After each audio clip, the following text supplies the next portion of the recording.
যেই দলটা আফগানিস্তানের আছে স্কোয়াডটা, আফগানিস্তানের স্টার প্লেয়ারও কিন্তু একেবারে কম নয়। মানে শ্রীলঙ্কার কথা বলছিলাম, তাদের স্টার প্লেয়ারও সারা দুনিয়াতে খেলে থাকেন এবং বাংলাদেশ মনে হয় যে তাদের হাতের তালুর মতো চেনা। অলরেডি হুমকি দিচ্ছেন, রশিদ খান বলছেন যে পাকিস্তানকে তো বাংলাদেশও হারাতে পারে, আমাদের চোখটা এসে একেবারে শিরোপার দিকেই। তো কেমন দেখছেন এই হুমকি ধামকিগুলো, কতটুকু এক্সাইটিং খেলা তারা উপহার দিতে পারবে? আমি নূরকে দেখলাম, পরের ছবিটাতে আল্লাহ গাজনাফারকে দেখছি, যিনি হয়তো একাদশে নাও থাকতে পারেন। তৃতীয় ছবিতে আপনি রাশিদ খানকে রেখেছেন, তার মানে সবাই স্পিনার এবং এই স্পিনারই তাদের সবচেয়ে বড় শক্তির জায়গা। এখন কথা হচ্ছে সারজাতে এবার খেলা হচ্ছে না, আবুধাবিতে এবং দুবাইতে খেলা হচ্ছে। সারজার উইকেটটা তুলনামূলক বেশি স্পিন ফ্রেন্ডলি। সারজাতেই শেষ সিরিজটা পাকিস্তান এবং আরব আমিরাতের বিপক্ষে আফগানিস্তান খেলেছে, যেখানে তারা স্পিন ফ্রেন্ডলি ট্র্যাক পেয়েছে, ফাইনালে উঠেছিল। ফাইনালে পাকিস্তানের বিপক্ষে পাকিস্তানকে 140 রানে আটকে রেখেও তারা কিন্তু খুব অল্প রানে গুটিয়ে গেছে। এখন আফগানিস্তানের স্ট্রেংথ কি? তাদের স্পিনাররা। দুর্বলতা কি? Batting department. তাদের ব্যাটারদের দিকে যদি আপনি তাকান, রহমানুল্লাহ গুরবাজ যদি ক্লিক করেন, তাদের জয়ের সম্ভাবনা অনেকখানি বেড়ে যায়। রহমানুল্লাহ গুরবাজ যদি বড় রান করতে না পারেন, বেশিরভাগ ম্যাচই তাদের হারতে হয়। তাদের ব্যাটিং ডিপার্টমেন্টের দিকে যদি আপনি তাকান, রহমানুল্লাহ গুরবাজ, সেদিকুল্লাহ, অতুল, ইব্রাহিম জাদরান, এই তিনজনের উপর অনেক কিছু নির্ভরশীল। এখান থেকে একজনকে বড় ইনিংস খেলতেই হবে, অন্তত দুজনকেও খেলতে হতে পারে।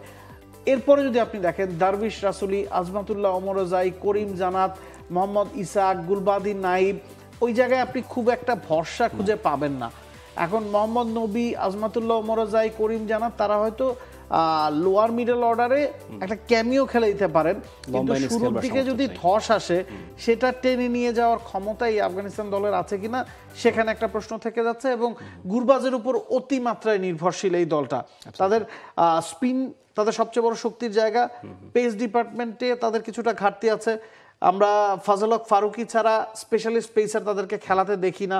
আমরা যদি দেখি, নাবিনুল হকের অপশন তাদের কাছে আছে, ফরিদ মালিকের অপশন আছে। তারা কিন্তু একাদশে না, স্কোয়াডেই মাত্র 3 জন পেসার রেখেছে। প্রপার পেসারের কথা যদি আপনি বলেন, স্পিন ডিপার্টমেন্টের দিকে যদি আপনি তাকান, হয়তো নূর আহমেদ সুযোগ পাবেন না, হয়তো আল্লাহ গাজনাফার সুযোগ পাবেন না, শরফুদ্দিন আশরাফ বা মুজিবুর রহমান তারা সুযোগ পাবেন না। মানে যেই স্পিনাররা একাদশে সুযোগ পাবেন না, তারাও আইপিএল খেলেন, তারাও সুপারস্টার, কিন্তু শুধু স্পিন দিয়ে তো আপনি ম্যাচ জিততে পারবেন না। তাদের সম্ভাব্য একাদশের দিকে যদি আপনি তাকান, ওই জায়গায় তাদের দুর্বলতা আপনার চোখে পড়বে, যে স্পিনাররা অনেক বেশি ডমিনেন্ট। যদি স্পিন ফ্রেন্ডলি ট্র্যাক হয়, 4 জন স্পিনার তারা খেলায়, 4 জন যদি 16 ওভার বল করে, তাদের জয়ের হারটা একরকম। আবার যদি স্পিনারদের দিয়ে আপনি 8-10 ওভারে বেশি করাতে না পারেন, জয়ের হার অনেকাংশে কমে আসবে। অ্যাবসলিউটলি। আমরা যদি সম্ভাব্য একাদশটা দেখি, রহমানুল্লাহ গুরবাজ, সেদিকুল্লাহ, অতুল, ইব্রাহিম জাদরান, যাদের কথা বলছিলেন, টপ অর্ডারের 3টা বড় নাম, এবং এদের কাউকে ক্লিক না করলে আসলে আফগানিস্তানের ম্যাচ জেতার রেটটাও কমে যায়। দারবিশ রাসুলি, আজমাতুল্লাহ ওমরজাই, মোহাম্মদ নবী মিডল অর্ডারে আছেন, করিম জানাত আছেন, রাশিদ খান, নূর আহমেদ, আল্লাহ গাজনফার 3 স্পিনিং অপশন সেখানে, এবং ফজল হক ফারুকি একমাত্র লোন পেসার হিসেবে থাকতে পারেন একাদশে। শক্তির জায়গা হচ্ছে তারা 4 জন স্পিনার খেলাতে পারছে। আপনি নবী, রাশিদ খান, নূর আহমেদ, আল্লাহ গাজনাফার, মুজিবুর রহমানের অপশনও তাদের কাছে আছে। 4 জন স্পিনারকে খেলাতে পারার কারণ হচ্ছে, ফজল হক ফারুকির সাথে চাইলে আপনি আজমাতুল্লাহ ওমরজা এবং করিম জানাতকে দিয়েও পেসের দায়িত্বটা সামলাতে পারবেন। 2 জন প্রপার অলরাউন্ডার ওই জায়গাটাতে আছে। আবার তাদের দুর্বলতা হচ্ছে, আজমাতুল্লাহ ওমরজাই, নবী, করিম জানাত কেউই কিন্তু শুরুতে 2টা উইকেট চলে গেলে ইনিংসটাকে ক্যারি করতে পারবেন না। রহমানুল্লাহ গুরবাজ ছাড়া বড় পাওয়ার হিটিং অপশনেরও কমতি মিডল অর্ডারে কিন্তু আছে। আপনি যদি সেদিকুল্লাহ অতলের কথা বলেন, বা ইব্রাহিম জাদরানের কথা বলেন, দারবিশ রাসুলির কথা বলেন, কেউই কিন্তু পাওয়ার হিটার না বা বিগ হিটার না। এ কারণেই পুরো দলটাই আসলে গুরবাজের উপর অতিমাত্রায় নির্ভরশীল। এবং এটা আমরা আসলে রিগার্ডলেস অফ দ্য ফর্মেট আফগানিস্তানের অবস্থায় দেখছি। এর আগে আমরা চ্যাম্পিয়ন্স ট্রফি বলুন না, সবখানেই এই যে টপ অর্ডার হেভি টিম, এইটা অনেক ক্ষেত্রে সুবিধাও দেয়। বেশ কিছু ম্যাচে শুরুতেই দেখা যায় আফগানিস্তান স্কোরবোর্ডে বেশ বড় রান তুলে ফেলতে পারে, যেটার কারণে মিডল অর্ডার অনেক রিল্যাক্স থাকতে পারে। এটাও তো একটা প্লাস পয়েন্ট নিশ্চয়ই। অবশ্যই এটা একটা বড় প্লাস পয়েন্ট। এবং আফগানিস্তানের জয়ের ওই যে চাবিকাঠি নির্ভর করে অনেকটা তারা ব্যাটিং ফ্রেন্ডলি উইকেট হোক, বোলিং ফ্রেন্ডলি উইকেট হোক, ওই মাঠে চেস করা ইজিয়ার হোক বা আগে ব্যাটিং করা ইজিয়ার হোক, তাদের একটা টেমপ্লেট আছে। তারা আগে ব্যাটিং করবে, উইকেট যেমনই হোক, তারা 4 জন স্পিনার খেলাবে, উইকেট যেমনই হোক, আগে ব্যাটিং করে একটা মোটামুটি পার স্কোর যদি তারা দাঁড় করাতে পারে, বা পার স্কোরের চেয়ে 5-10টা রান বেশি করতে পারে, তাদের স্পিনারদের দিয়ে তারা প্রতিপক্ষকে আসলে কাবু করে ফেলতে চাইবে। তো regardless of wicket, regardless of squad, তারা ওই একটা মোটামুটি সেট টেমপ্লেটেই খেলতে পছন্দ করে।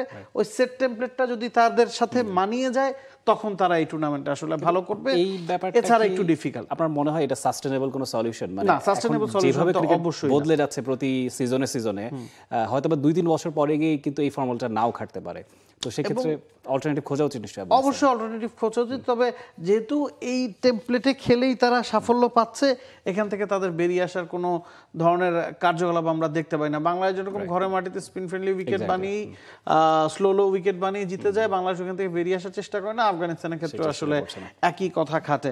তো শ্রীলঙ্কা, আফগানিস্তান, বাংলাদেশ মোটামুটি এই গ্রুপটাতে এই 3টা দল থেকে তো আসলে 2টা দল উঠবে। তো এই 3টা দলের মধ্যেই ফাইটটা হবে। কেউ যদি 2টা ম্যাচ জিতে যায় এখান থেকে, সে নিশ্চিতভাবেই যাচ্ছে। আবার এমনও হয়ে যেতে পারে যে এই 3টা দল একে অপরকে হারিয়েছে, তখন রান রেটটা খুব ক্রুশাল হয়ে যাবে। তো এই গ্রুপটাই আসলে গ্রুপ আপডেট, এবং এই গ্রুপের উপরই আসলে নির্ভর করছে যে সুপার 4-এ কারা কারা উঠবে। For more updates, subscribe to our YouTube channel and click on the bell icon.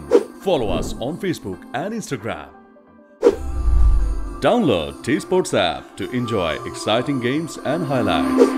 Visit tsports.com.